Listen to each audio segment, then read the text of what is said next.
Hi, Sarah. Good morning, good afternoon, good evening, wherever the hell you are. Good afternoon now. Yeah. Oh, so if it's afternoon, that means the dogs are awake, and soon we shall be hearing from Seriously, the dogs. seriously, The it's dogs will be five joining the, 5 o'clock. So come on, we've got to talk fast because by yeah, 5:30 they'll be working. geezers of dogs, geezers of canine. Yeah. So, thanks for joining me today. I thought it'd be fun to have you along.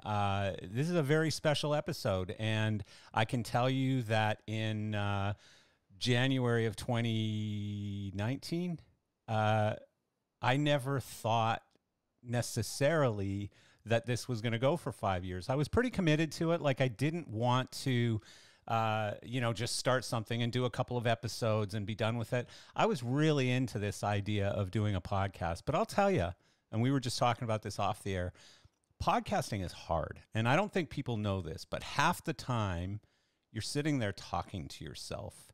And there's not a heck of a lot of stuff going on with that podcast. And I know that you're a big stats person. Maybe you can share some of that information with us. But I will tell you, it's quite an accomplishment that we're here talking on our fifth anniversary of Geezers of Gear. And not only have we survived, but we've thrived. We've done very well. We've got loads and loads of fans and listeners and guests and sponsors, which we're going to talk about here in a minute as well. But most don't survive, and most never get past certain, thresholds or whatever, and they give up. And just like most things in life, you don't lose until you quit. And I'm a bit of a stubborn ass, and so I don't quit very easily.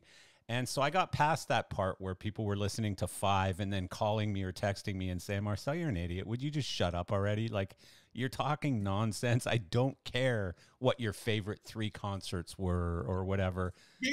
Then don't listen. Then don't listen. I mean, that's the great thing about podcasting. There's a bazillion of them out there. Go to the next one. Go listen to one about why you have to get up to pee in the middle of the night or something. I'm sure there's lots of pee podcasts or, vegetarian podcasts, whatever it is you're into. I don't care. But, the thing is, we've managed to carve out a following, and we've managed to carve out sponsors, and we've managed to survive. And share some of those stats with us, Sarah. Yeah, so I was looking today, and you'll be surprised like what percentage of the podcasts actually succeed. And there is a 50% chance that any podcast is going to pod fade, with more than 500,000 churned out yearly.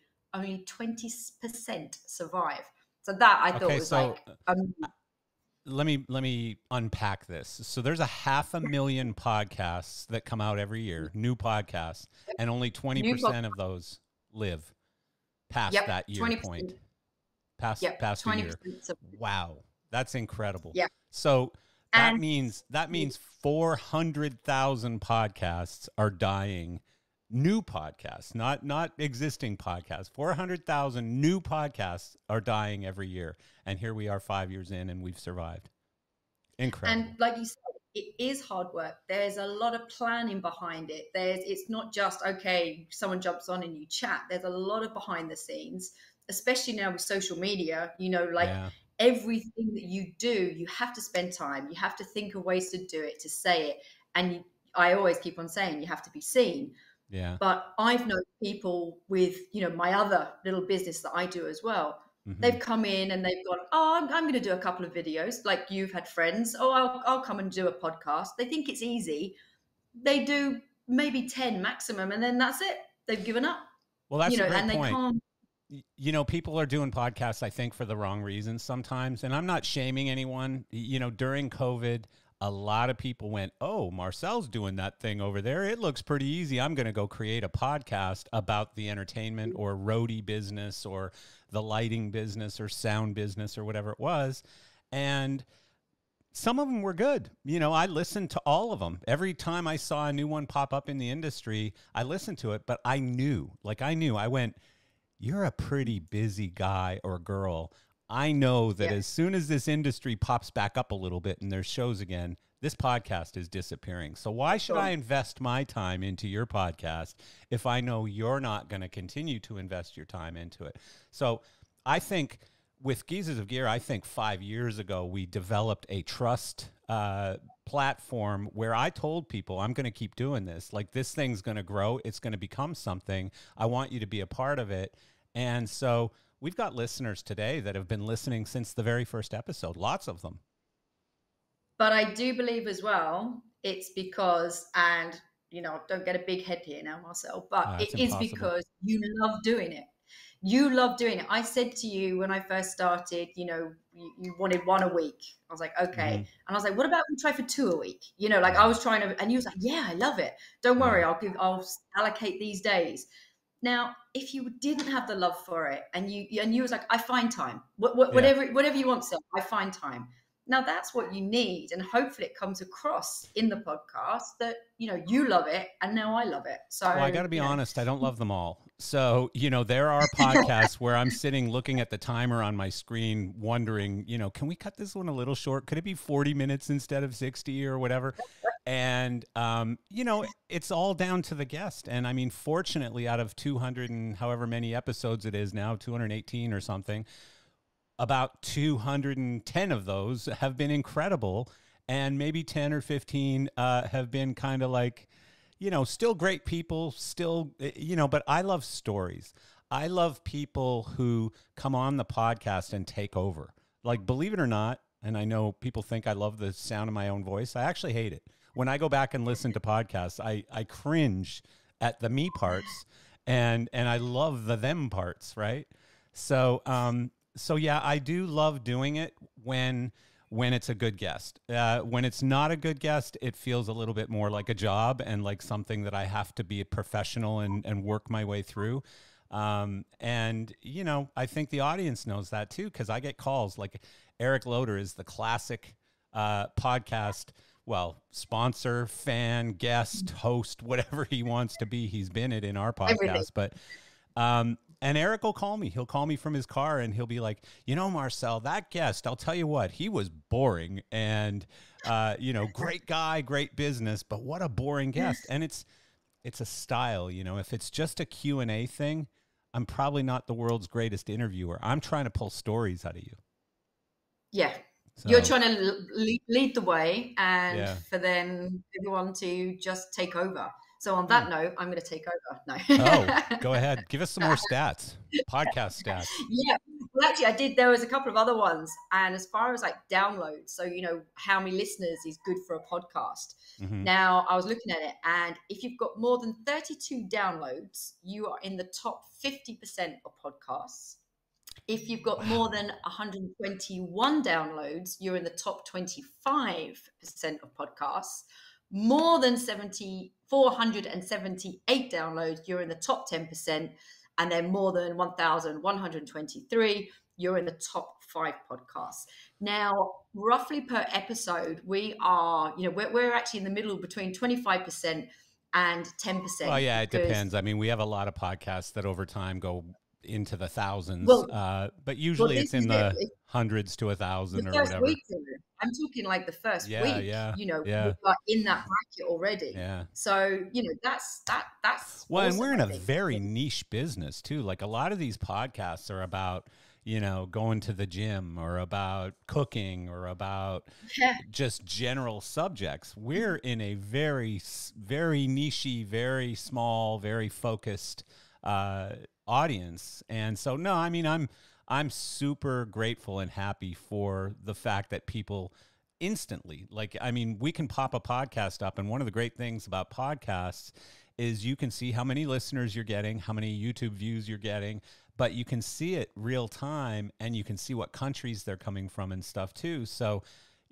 by the way, I mean, I bet if you went into statistics on how many get outside of the US, the U.S. is about, I think, 45 or 50% of our audience. The rest is outside the U.S. And, you know, we're real big in Canada, big in the U.K., big all over Europe. We get listeners in China, Australia, countries I've never heard of are listening to our podcast. So it's incredible. Anyways, back to the stats, Sarah. Yeah, I know. But just because I know you listen to him, I listen to him as well. But who has the most successful podcast? I mean, not always Joe top, but Rogan. definitely top 10. Exactly. Yeah. Exactly. Joe Rogan has, and then a very close second, that's where we are. So, we're not far behind him, Marcel. Well, like us in our industry, in our industry, I feel like I was a pioneer because people are like, what the hell are you doing, Marcel? Why are you doing this? Like, this is stupid. Nobody's going to listen to this. Joe Rogan, in a much, much bigger way, was a pioneer. A few years before I ever started a podcast, Joe Rogan did it. And friends and people were saying, Joe, what are you doing? Like, you don't have time to do this. What a waste of time. Now the guy's making, I don't know, $20 million a year or something doing podcasts. I mean, it's incredible. And I'm not here for the money, believe it or not. Like, I know people know that I'm an entrepreneur and a capitalist, but at our level, it's very hard to make any money podcasting. And really, the reason we have sponsors is to cover our costs and expenses and everything else. And hopefully, at the end of the day, to have a little left to be able to invest into some marketing to grow the podcast. And, if we grow it to a certain point, then who knows? Maybe you actually do make a dollar or two. But that's certainly not why we do it. It's not the goal. It's not why I got into it. It's more about all the other stuff, the more organic stuff. Any more stats? Exactly. And it's fantastic. No, just the average podcast is uploaded once a week. So that's like the average one. And the length of it is around 44 minutes, but it did vary between 20 minutes to an hour and a half. So again, we're kind of like in the middle of everything where we should be, basically. Well, Okay, we've got some podcasts that are an hour. Some of them are 3, but the 3 ones are because it's really, really, really interesting. Well, yeah, it's a lot of stories, So, and there's a couple that I can think of that we've had to cut into 2 episodes. Like one was Doc McGee, and that was just, it was part because he had to go into a meeting and we had to finish it on his drive back home. And the other one, I forget what the other one was that I know we cut in half. But yeah, I mean, there's been a couple of them that were that long. But as far as the number of episodes, 1 per week, I was thinking about that.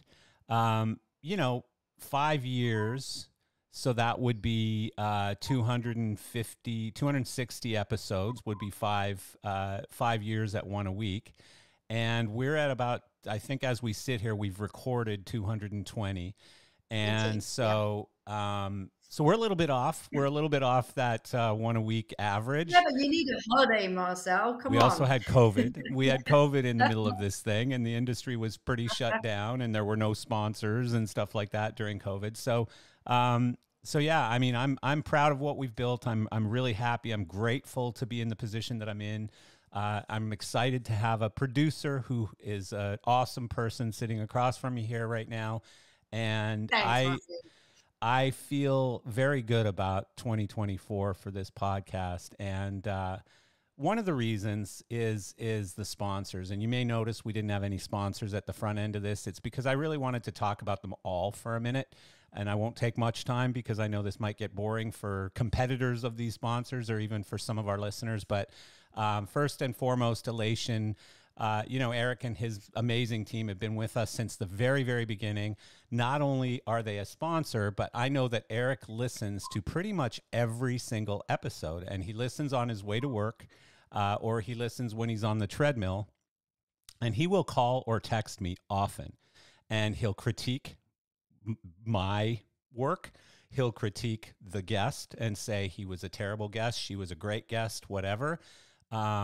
And he'll correct me. He'll sometimes call me and give me facts. Sometimes, like I had no idea I said something false, and he'll call and correct me. And sometimes it's political. Like sometimes he'll call and say, you shouldn't have said that. And whatever, I'm a big mouth and I'm going to say what I'm going to say. But recently I was talking about a gentleman named Rich Fuller, who was the founder and owner of a company in Portland called Hollywood Lights. And I called him Rich Fowler.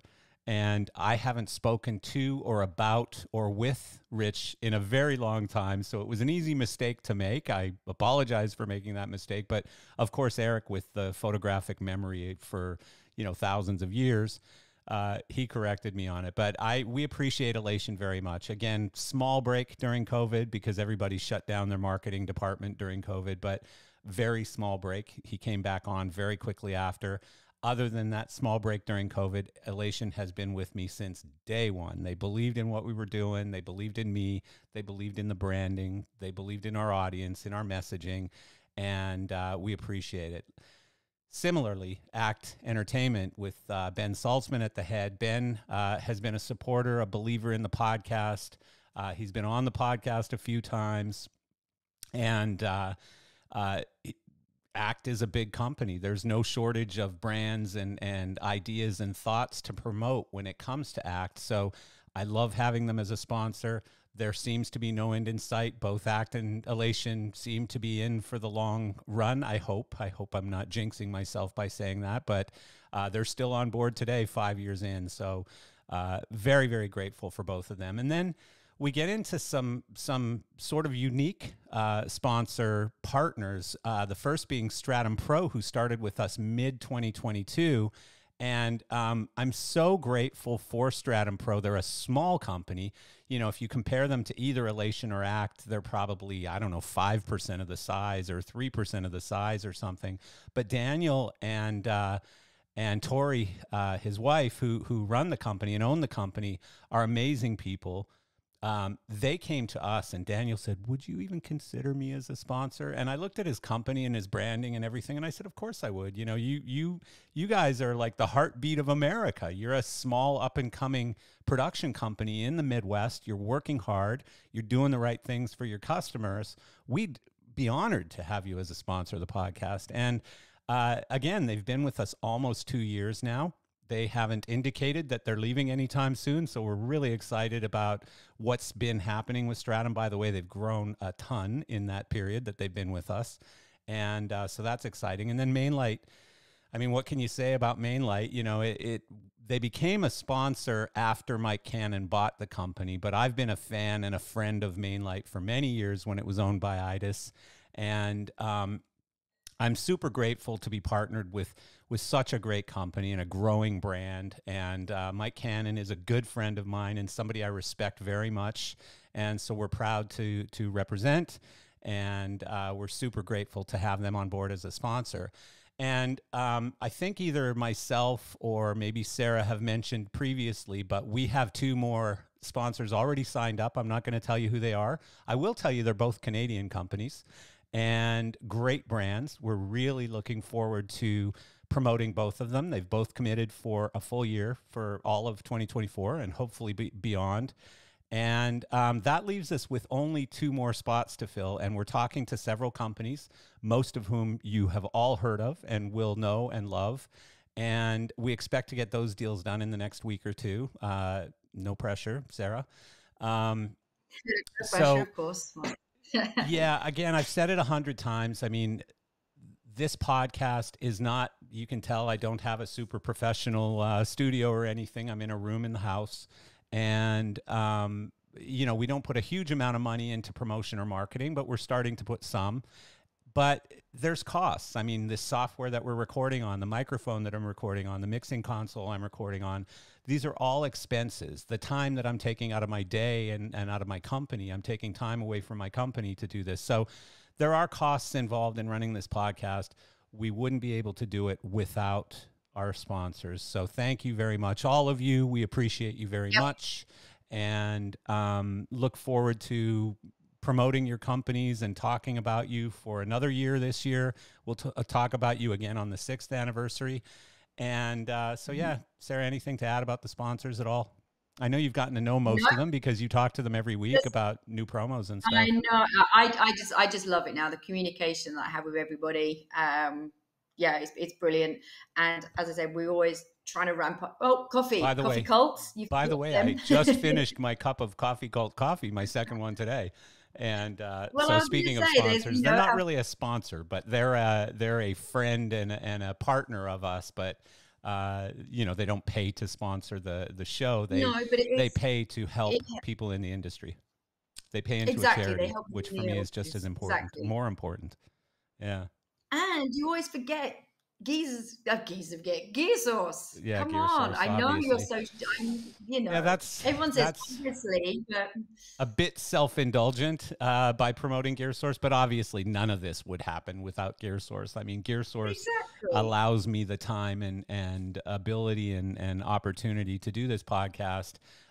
Also has connected me to most of the guests, most of the sponsors, like through my career with Gear Source, is why this even happens. So of course I forget to mention Gear Source, but you're right.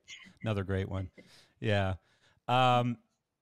So, what was I going to talk about next? I wanted to talk about just some of our favorite episodes. And when you have 200 and something episodes over a span of 5 years, you know, there's a lot of good ones. And I picked out 15 that I think, for whatever reason, are really, really super important to me. If I had to keep episodes in a vault and I could only pick 10, I'd probably stretch it to 20 or something and say, come on, let me keep 20.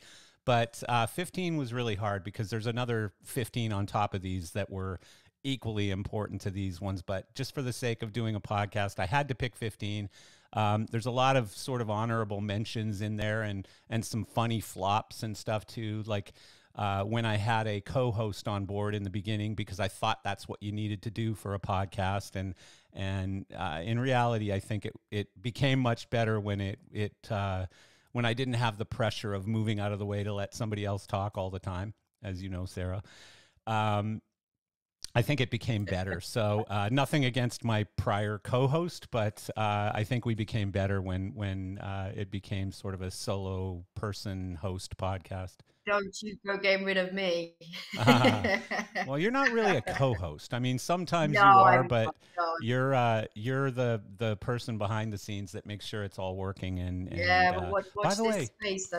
good job, Sarah. You know, it's what your like 2-month anniversary, and It is 2 months for me. you've been kicking ass. So no, it's been honestly, if I look back 3 months to today, I think we're a completely different podcast today than we were 3 months ago. So that says it all right there.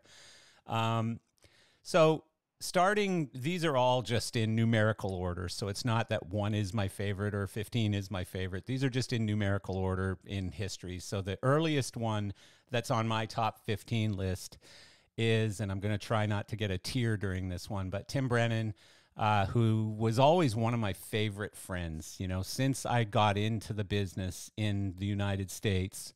I met Tim very early on. He became one of my favorite friends. As anyone who knows or knew Tim, I should say, would attest to, it's a complicated friendship. And, you know, so one day he'd tell you he loves you, and the next day he'd say, go fuck yourself, and hang up on you. And, but I miss him dearly. I miss him every time I go to Vegas. And so listen to the episode, though. Tim says some amazing things during that episode. And sorry, I'm breaking up a bit, but listen to it. It's episode 9, one of my favorites, maybe my favorite. Next, a little more fun, is John Wiseman. And so John, again, one of my best friends in the entire industry, one of the people I've looked up to since I got into the industry, probably without argument, the very best account exec in the entire industry, the guy that you'd least want to have to compete against in the industry, tough as nails, but a heart as big as anything. I mean, just the guy that will do anything for anyone to help you at any given time, but he will crush you in a deal if he has the opportunity. But on his very first episode, he was actually really nervous. He didn't really know what to say or what not to say and all of those types of things. And I remember the conversations we had leading up to it were very funny because he thought, you know, that this was a really serious thing and he had to be really careful and stuff. And if you know John Wiseman, you know, there's not much of a filter there that can be applied. And during this episode, he told a story which goes down in my memory as probably one of the top 5 stories ever told on the podcast. He told a story of when Mickey Kirbishley came over to Australia to interview for a job with John at Verilight. And at the time, John was a severe drug addict and alcoholic. He was drinking a bottle of Jack or whatever and doing, an ounce of blow every day or whatever. And severe drug addict and heavy drinker. Most of the time didn't know where he was and stuff. But they went scuba diving off the beach. And John said, "Come on, Mickey, let's go get in the water and do some scuba diving." And so they're underwater. And because John is still drunk from the night before or whatever, he threw up in his regulator. Oh, no. And so all these chunks are coming out. Sorry for the visual, but all these chunks are coming out from his regulator. And all the fish started coming in, eating away at it and just like swarming him basically, right? So him and Mickey both panicked and they were like, "We got to get to the surface." And boom, they stood up. No. They stood up and they were in like waist deep water. Like they thought they were out in the middle of the ocean. They're in waist deep water about, 10 yards from the beach. And all these kids are looking at them in horror and mothers like, "What are these guys doing?" They just stood up and they're on the beach, right? So just you had to hear him telling the story because it was absolutely hilarious. So that's episode 12. John's been on the podcast a few times, but do yourself a favor, go back to 12 and look for some of the stories. John has incredible experiences, incredible knowledge. He talks very openly about his drug addiction, especially on this episode, and the fact that he literally almost was dead and wouldn't be alive today if he didn't finally make the decision to borrow the money from his parents. This is a guy who ran Verilight, who was at a very high position at Light and Sound Design, who was literally on top of the world of concert lighting, and he had to borrow money from his parents to go to rehab. Wow. And it saved his life. And I think that's something like 27 years ago or 28 years ago or something. We talked about it again recently on the podcast, but he's very proud of the fact that he's clean and sober. He talks very openly about addiction. He would help anybody through it. He has helped many people through it. The guy is a saint with sort of devil's clothing. He's got a big mouth and he says some very unpopular things at times, but he's an amazing guy. So go listen to episode 12. Right after it was episode 13, which was Mark Brickman. And for those of you who have been asleep for 50 years, Mark was the lighting designer for the entire career of Pink Floyd and did some incredible things, including one of the most iconic lighting looks ever, which was that big round circle of VL5s, I think they were. Actually, he tells me on the podcast, but I forget what they were. Maybe it was VL4s or something. I don't remember. But, doing this whole sort of a kaleidoscope effect in this circle. And, if you go back and look at any live Pink Floyd videos, you'll see that look and you'll go, "Oh, that was Mark Brickman." And Mark did so many other incredible things. He's just a wild man. He's so much fun to talk to. He told some great stories on the podcast. Go listen to episode 13. Mark is absolutely an icon and a legend of our industry. I'm super happy and proud that I was able to get him on the podcast. I should actually have him on again to talk about his art and the other things he's doing now. But do yourself a favor, listen to 13. This is becoming the Eric Loader episode right now because it's like the third time I've talked about him already. But episode 16, talking about his career and everything else. And sorry, Eric, I'm going to say it. Nothing really extremely amazing about the episode itself other than two things. One, it was Eric's 50th birthday, and Eric refused to do the podcast Geezers of Gear until he was officially a geezer, which he decided was 50. And so he always told me, "Nope, not ready yet when I'm 50.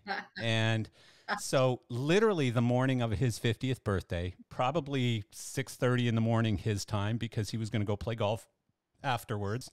And so we recorded about a probably 60, 75-minute podcast, got through the whole thing. Right at the end of it, I went to click stop on the recording. I realized I hadn't started the recording. Oh, no. So what it was is I had started the recording earlier than we started talking. And then I went, okay, let me start recording. And I clicked record again and I shut it off. So I turned off the recording for the entire recording. We missed it all. And I went, Eric. And he goes, yeah, what's up? And I said, I don't know how to tell you this. And he said, what? And I said, I screwed up. And he said, what? And I said, I forgot to hit record. I screwed up. I didn't record anything we just said. He goes, oh, well, this tells you who this guy is and the quality of person that this man is. And I'm serious. He goes, oh, well, let me go pee, grab another cup of coffee, and we'll record it again. That's I was like, are you serious? Like, you're waiting to go out and play golf. It's your 50th birthday morning. You're with your family. You just did an hour and a half with me, and you're going to do it again. He goes, yeah, what else are we going to do? We got to do it again.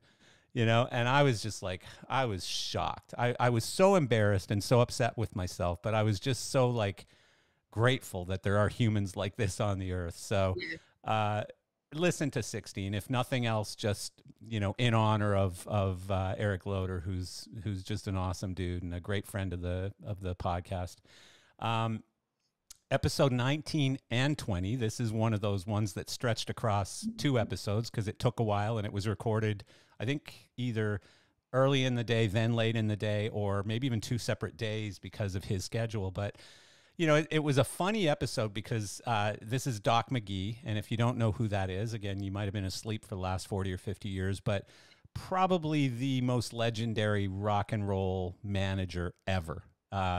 Managed Skid Row, Motley Crue, Kiss, Bon Jovi. I'm just going from memory here, trying to remember some, and a lot of other bands. Lots and lots of huge bands in the sort of 80s and 90s era. Still manages Kiss today. I don't know how that's going now that they've just done their final live show, but you never know with Kiss. They've done many final shows and they're still going.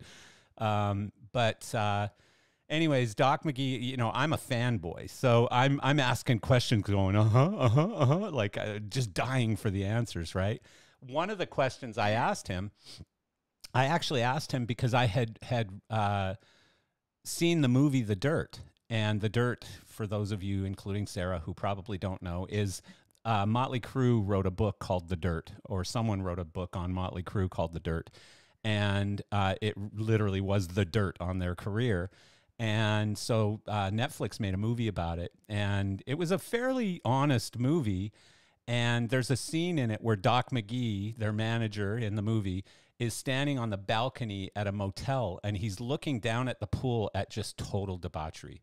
You know, it's total full-on debauchery. I think this was the one time when it was Motley Crue and Ozzy Osbourne's band, and Ozzy was like snorting ants off the floor of the pool deck or whatever, and just crazy shit was going on. And Doc McGhee looks at the camera and he goes, you know, I've managed Skid Row and Kiss and Bon Jovi.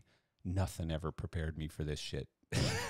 And it was just really kind of a funny moment. But in the movie, they said that Motley Crue fired, because Motley Crue fired Doc McGhee at one point. And they said they fired Doc McGhee, and it had something to do with the bass player Nikki Sixx's mother, something that Doc McGhee had done against Nikki Sixx's mother or something. And so I asked Doc, I said, was there anything in the movie that was untrue? And he said, actually, you know, the one thing for sure was how I was fired and why I was fired by the band. And I said, oh, really? And he said, yeah, you know, they said it was something about Nikki's mom. It had nothing to do with Nikki's mom. And I said, so what was it? And he said, Sarah, you may or may not know about this. You might be too young to know about it, but I think it was I think still during the Cold War, and there was a concert in Russia, and I forget what it was called, but it was a huge heavy metal concert in Russia, and it was Motley Crue, Bon Jovi, Ozzy Osbourne, lots and lots of heavy metal bands, and a bunch of them flew over there on the same jet, and it was just like, again, debauchery, just total full-on mayhem, partying and craziness and stuff, right? There's all kinds of stories about what happened, but so one of the things was the Russian government absolutely would not allow pyro. You couldn't have any kind of pyro on the show. And so Okay. Doc McGee went to everybody's teams and said, hey, you're not allowed pyro. You're not allowed pyro. What? You know, Motley Crue pyro was a big part of their show. They were a very theatrical band. And no pyro. You can't have any pyro.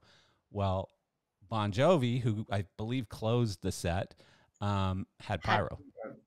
And so they felt like Doc McGee gave favoritism to one of his other artists, and they fired him because of that, because they didn't get pyro and Bon Jovi did.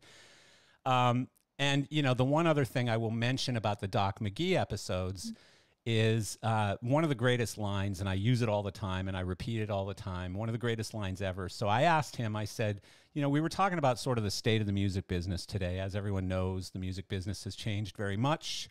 It's gone from touring to support record sales to record sales to support touring to now they tour just to make a living. And record sales for most artists, like Taylor Swift still sells a bazillion records or whatever, but most artists don't make any money selling records anymore, selling music, selling downloads, whatever. They're making all their money touring. And so I said, with all the changes that have happened in the music business, if my son, let's say my son is 19 years old and he's super passionate about music like he is racing, and it's all he ever wants to do. He only ever wants to be a musician, and he wants to make a living in music, and this is his entire life, his world, his universe. What do I tell him today? And he said, that's a good question. Let me ask you something. And I said, what? And he goes, is he any good? And I said, let's pretend he's really good. He's very talented. He's good at it. And he goes, and I said, why do you ask? And he says, well, because everybody's a bull rider till somebody opens the gate. And that to me just like was bing, you know, he's totally right. Like the world is a bunch of posers for the most part. And then you have the few people who really do put in the effort and really will put in the work and make things happen. The rest of us are you know, a bunch of posers. So, yep. Anyways, great episodes, 19 and 20. Doc is an icon. Doc is a legend. Listen to his stories. It's super fun.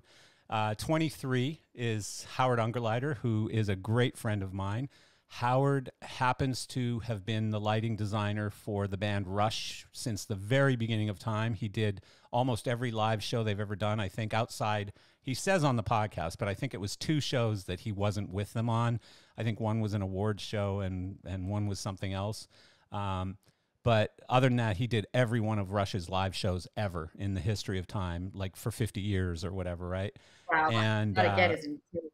And, you know, I'm Canadian and I'm a bass player. And so a bass player in Canada, you were either a Geddy Lee Rush fan or you were just not a bass player in Canada in the 70s and 80s, right?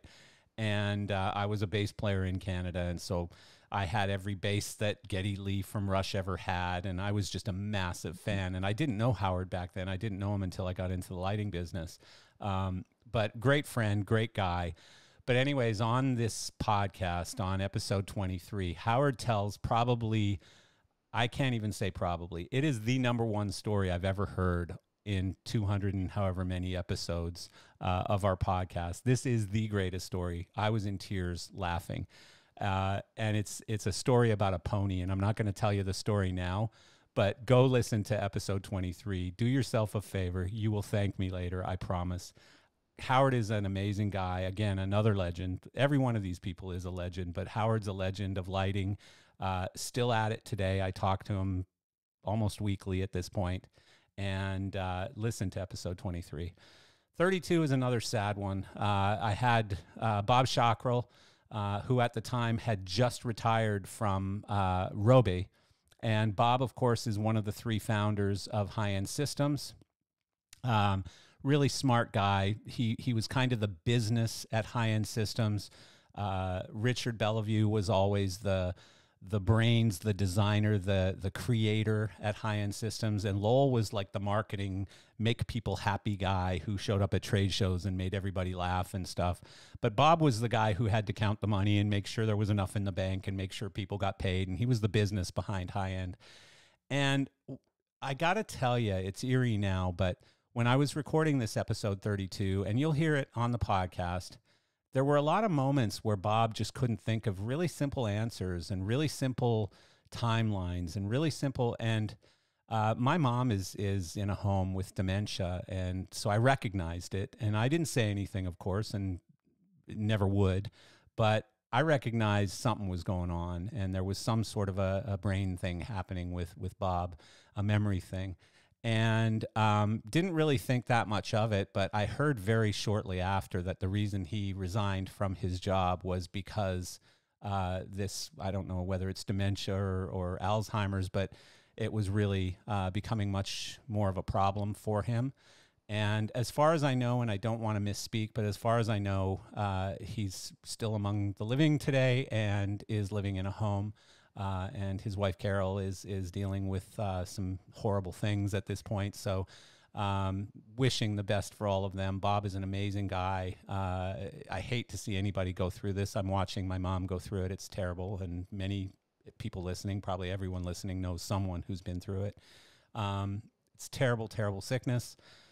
And so again, not that there's anything terribly incredible on this podcast episode, but I felt like it's an important one, and people should listen to episode 32. 40, again, I'm a bit of a fanboy. Hartley Peavy from Peavy Electronics. I was a Peavy dealer growing up in the musical instrument business, and I think my second bass amp I ever had was a Peavy. The first one was a piece of shit, and the second one was a Peavy. And I've had Peavy basses. I've had all kinds of Peavy equipment, Peavy sound systems and stuff over the years. And when you're a Peavy dealer, you know, it's almost like a cult. And you go to the trade shows every year and listen to this guy speak. And at NAMM, they always did this thing called the Peavy pre-show that was just a big event. And I remember seeing Pablo Cruz at one of the Peavy pre-shows. And I was like, what's Pablo Cruz doing here? And they released a keyboard, which was probably one of the first massive mistakes that Peavy made at the time. But again, a really, really great episode from a standpoint that I believe when we recorded this, he was in his late 70s and still sharp as could be, still could talk about things that happened in the 60s and 70s. And one thing that comes through on this episode, number 40, is his bitterness towards sort of the move of the entire industry to China from a manufacturing standpoint. He was proudly American-made in Meridian, Mississippi for many, many years, and it just got to a point where, first of all, it was becoming harder and harder to compete, especially with sound systems and amplifiers and stuff with companies overseas. And again, it comes through on this episode that he's still a bit bitter about it. He still doesn't like that change in the industry. There's some other things that he was a little bit angry about, but it's a great episode. It's definitely worth listening to. And again, I love quotes. One of the quotes he made was that if you chase two rabbits, both will escape.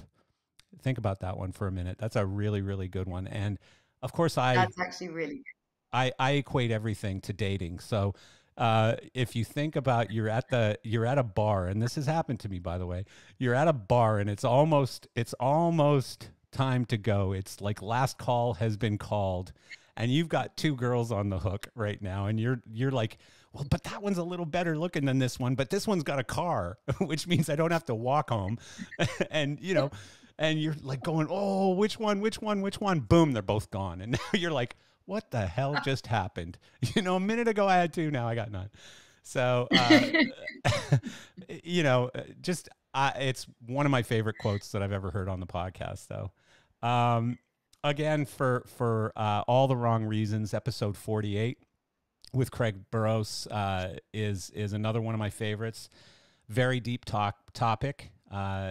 Craig had been diagnosed with stage 4 cancer, and tells the story of how he sat in front of the doctor with his wife and was given that news, and they both cried for a few minutes.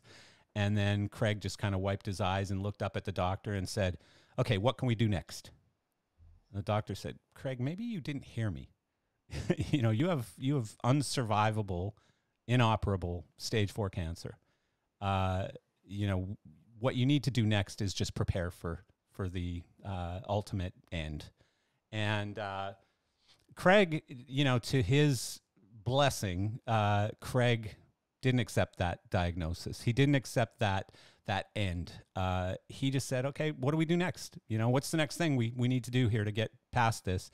And so this was episode 48 had to be, I don't know, 2019, 2020, probably 2020. And Craig's still here today. He's healthy. He's completely cancer-free, 100% cancer-free. He had a couple of relapses along the way where he had to go get some other things done and stuff. He's been through hell for a few years over it, but he's alive today. He's healthy today. He's still my friend. I talked to him last week, and anybody listen to this. We need him back on the show. Yeah, we should get him back. I mean, Craig is such a voice of positivity and just such a great guy. And everybody listening to this is like, oh my God, Craig's amazing. I love Craig. But give a listen to episode 48. It was during COVID, so it was kind of a depressing time anyway, but Craig was telling us this story, and he had kept most of it pretty secret. So this was kind of his coming out party on the podcast, talking about it. A lot of people, I think, listened to the podcast and went, oh my God, I had no idea. So yeah, really, really great. Episode 78, Cosmo Wilson, one of my other favorite people. So I know I say this about everybody, but there are probably 20 of my favorite people in the industry, and Cosmo's one of them. Again, just a great guy, super positive. There's no surprise that Cosmo has as many friends as he does. And I always say it, the downside for Cosmo is that Cosmo is always posting on Facebook that, we lost so-and-so today, or we lost so-and-so today. When you've got as many friends as Cosmo does, and we go through COVID, and let's face it, some of the people in our industry are not the healthiest people in the world. We don't live the healthiest lifestyles, especially on tour. And Sarah has had a touring background as well, so you know that. But again, nothing terribly special. This was the first time Cosmo was on the podcast. Him telling his story, how he got into lighting to begin with, who his inspirations were. He worked his way up. He always said yes and then figured it out.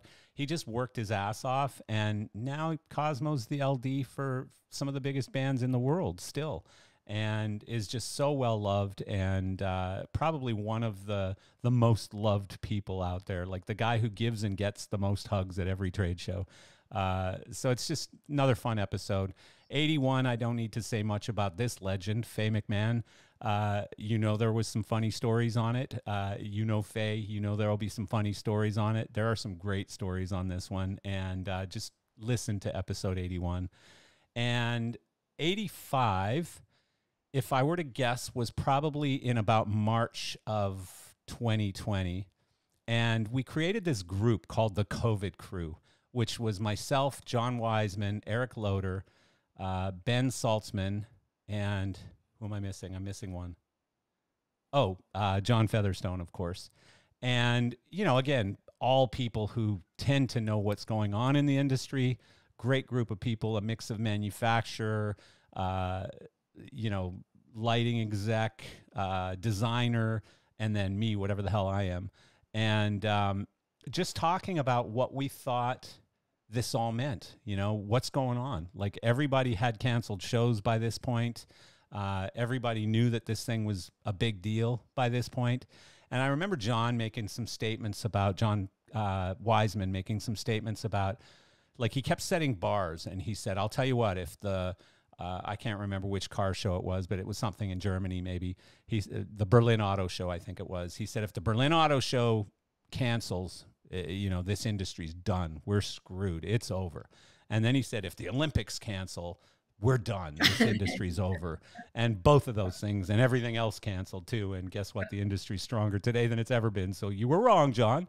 But a big one that we were all wrong about was on that podcast, we coined this phrase day 91. And the way I described it was, spend 90 days improving yourself, upskilling yourself, cleaning up your company, fixing your books, whatever it is that you've been putting off for a long time that you now have the time to do, and decide what you want to look like on day 91, which is the day that we come out from all of this. in reality, it was like day 591 or something, right? And we were way off on our estimates of it being a 90-day problem. There are a few people out there, and Huntley Christie was one of them, who knew it was going to be a long problem. Huntley basically went to his team and he said, you know, we've got at least 18 months of this. We need to buckle down and figure some stuff out right now because we're screwed. And Huntley was one of the very few. He acted quickly. He cut a lot of his staff. He cut a lot of his expenses. He closed a couple shops. And he just really hunkered down and got ready for the storm that was about to hit. And everybody went, he's overreacting. And people had so many bad things to say about Huntley back then. Guess what? He did better than so many other people did because he cut his expenses. How did he like know that? The feeling or what? Well, like, I don't know what episode number that is, but if you search for Huntley Christie on Geezers of Gear, he says why on there, but it had everything to do with a couple of other prior crises. And if I remember correctly, it was 9/11 and then the financial crash in like 2008. And he remembered that he had downplayed one or both of those, and the impact and the length of time that it took to come back from those things was much worse than anybody had anticipated. And he felt like this was at least equal, if not worse, than those two. And he was exactly right.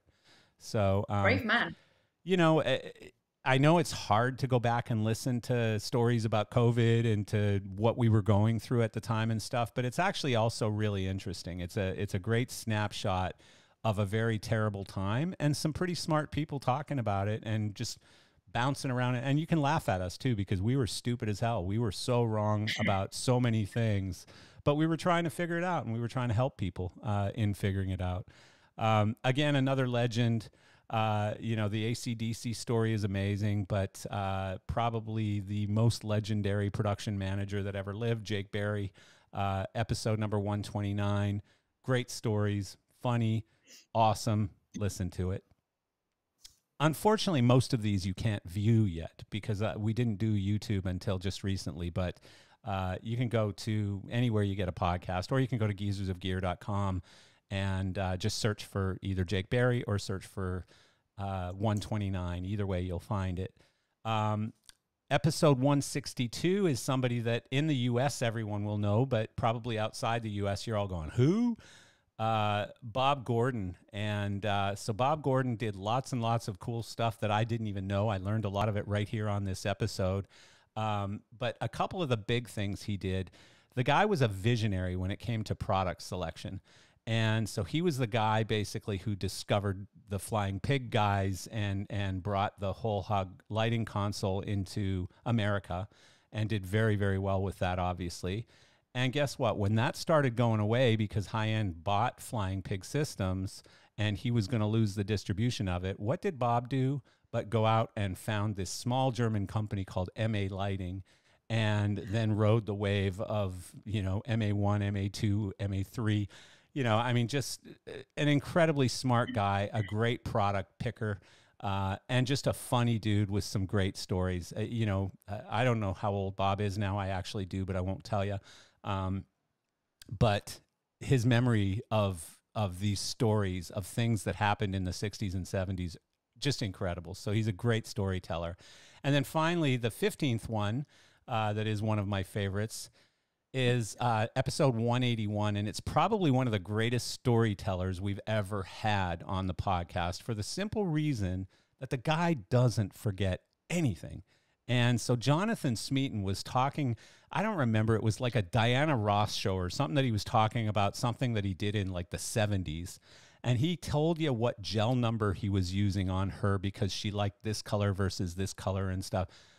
How the hell do you remember that? Like, how do you remember the gel number that you were using on a show in the 70s?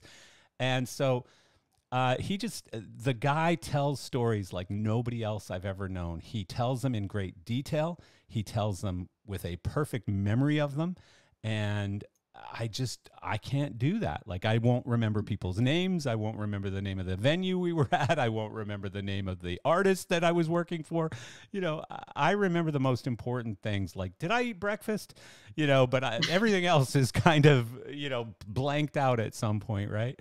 But when I'd be on a tour as well, I would, sorry to interrupt you, when I'd be on no a worries. tour, we'd go back to, a venue, and I'd be like, have I been here? I was like, no, I haven't. And then everyone's like, Sarah, you've been here for 5 times. Yeah, that's and hilarious. I walk in, I'm like, oh, yeah, of course. I'm sorry. Yeah. Well, something pulls it together, like something, there's an association where it's like, oh, I remember these toilets, or I remember catering here. You had to go up 14 sets of stairs and around a corner where everybody almost dies. And yeah, I mean, there's always something that you associate to that place. But back to Smeaton. So one of the stories, he starts telling this story. I was doing a small tour in Europe and with Frank Zappa. And, it was, I think he said it was a 1-truck tour or something. And we get to a club in, I think it was Lucerne or wherever, somewhere in Switzerland. And it's an upstairs club and kind of a cool place. And Frank's having a really great night, and the audience is way into it and stuff. And he stops part of the way through. And I hate to even tell this story because I'm screwing it up for everybody else, but go listen to it anyways, because hearing him tell it, I'm getting goosebumps again right now. I get it. I got it at the time. I'm getting it again. But anyways, he says, halfway through a song, Frank stops and goes, "We're on fire." And the audience goes, yeah, Frank, we're on fire. And he goes, "No, the place is on fire. Get out." And so they chase everybody out of the venue, and the crew was told, grab whatever you can and just throw it out the windows or whatever. And so Jonathan grabbed, Frank had this famous guitar called the stereo guitar, and he threw it out the window, and it hit a tree and snapped in half and fell to the ground or whatever, right? But anyways, they're standing outside a bit later and just kind of looking at this smoldering building, and you turn around and look over the lake, and there's just like this layer over the water. And there happened to be another band in town at the time recording an album, and they wrote a song called "Smoke on the Water." And Jonathan was there. I mean, that to me, like, it's the first song I ever learned on guitar. It's the first song everybody ever learned on guitar. I owned a guitar store, and every amateur wannabe guitar player walked in there and went,